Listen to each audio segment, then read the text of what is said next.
राजस्थान के रेगिस्तानी इलाकों में कई रहस्यमयी कहानियां सुनाई जाती हैं। इन कहानियों के पीछे छुपे रहस्य आज भी लोगों के रोंगटे खड़े कर देते हैं। इस कहानी की शुरुआत होती है एक छोटे से गांव कनकपुरा से, जो वर्षों से वीरान पड़ा है। यहाँ के लोगों का मानना है कि गांव में आत्माओं का साया है और जो भी यहाँ रात में रुकता है वह कभी वापस नहीं लौटता। कहानी शुरू होती है एक पत्रकार अर्जुन राठौड़ से। अर्जुन को अपनी नई डॉक्यूमेंट्री के लिए एक असामान्य और डरावना विषय चाहिए था। उसे कनकपुरा के बारे में पता चला, जहां आत्माओं के साए की कहानियां मशहूर थीं। अर्जुन ने तय किया कि वह इस गांव की सच्चाई को उजागर करेगा। उसने अपने दो दोस्तों नेहा और रोहित को साथ चलने के लिए तैयार किया। अर्जुन, नेहा और रोहित ने देर शाम को गांव के लिए प्रस्थान किया। रास्ते में उन्होंने एक चाय की दुकान पर रुककर गांव के बारे में पूछा। दुकानदार ने उन्हें चेतावनी दी, रात में गांव जाना सही नहीं है।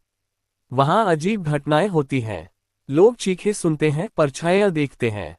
लेकिन अर्जुन ने इसे अंधविश्वास मानते हुए अनसुना कर दिया। रात के अंधेरे में जब वे गांव पहुंचे तो वहां का सन्नाटा भयानक था। हर घर खंडहर हो चुका था। हवा में अजीब सी ठंडक और रहस्य था। उन्होंने गांव के बीचों बीच बने पुराने हवेली में रुकने का फैसला किया, जिसे साया हवेली कहा जाता था। जैसे ही वे हवेली में घुसे, उन्हें एक भारी दरवाजा अपने आप बंद होता हुआ सुनाई दिया। नेहा ने महसूस किया कि कोई उन्हें देख रहा है। रोहित ने इस डर को कम करने के लिए मजाक किया, लेकिन तभी एक महिला के रोने की आवाज सुनाई दी।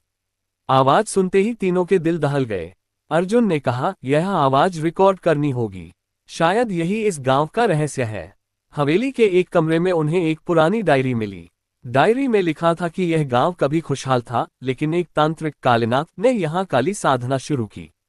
उसने गांव के लोगों की बलि देनी शुरू की ताकि उसे अमरत्व प्राप्त हो सके। गांव वालों ने उसे मारने की कोशिश की, लेकिन मरते वक्त उसने श्राप दिया कि यह गांव कभी शांत नहीं रहेगा। रात गहराती जा रही थी। तीनों ने डायरी पढ़ते हुए रात गुजारने की ठानी। लेकिन जैसे ही 12 बजे हवेली में अजीब घटनाएं होने लगीं।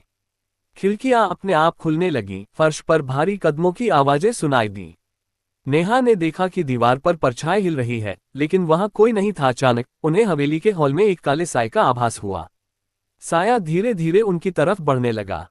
नेहा डर के मारे बेहोश हो गई, जबकि अर्जुन और रोहित ने हिम्मत जुटाई।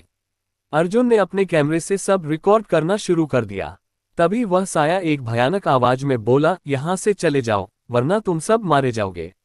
अर्जुन ने साय से पूछा, तुम कौन हो और इस गांव में ऐसा क्या हुआ? साया चुप हो गया। तभी एक